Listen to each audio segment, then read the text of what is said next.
So we talked about the on-demand market, we talked about being in a market of extremes. So in that example, I said there's 5 homes, 3 sold super fast, 2 have been sitting. Some of my bargain shoppers out there and some of my more aggressive and negotiating type people out there might be thinking, oh, well, if those 2 places, if they're overpriced and they've been sitting for 6 months, maybe, just maybe, they might be a little desperate and maybe I can lowball them and I can get myself a great deal. Well, here's the thing. It's a great idea and I'm happy to write that offer for you. However, let's think about this logically.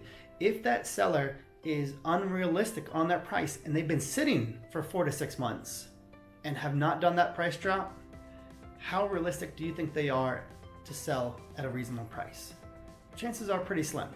So what I'll tell you is we're happy to write that offer, but the expectation should be that that seller is just like an ostrich. They're just sticking their head in the sand and they're just not realistic.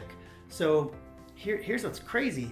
I've actually seen where they're out to lunch, the house has been sitting for 4 months and then they do that price drop.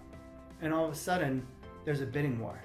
And I've been in it myself actually, and so have my agents. And it's the funniest thing because like our buyers like, hey, we're going to come in at this price and do this. And we call up, hey, Agent X, do you have any offers on the place? We're going to go home and write.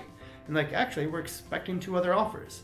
Well, the thing is, because of that on-demand market, when they did that price drop, they got into the right price area. Now they're in the game. So now everybody sees it and they're excited and motivated and trying to do it. So the funny thing is once they get to the right area, they actually might be right back to a slightly unreasonable price if there's an actual bidding war.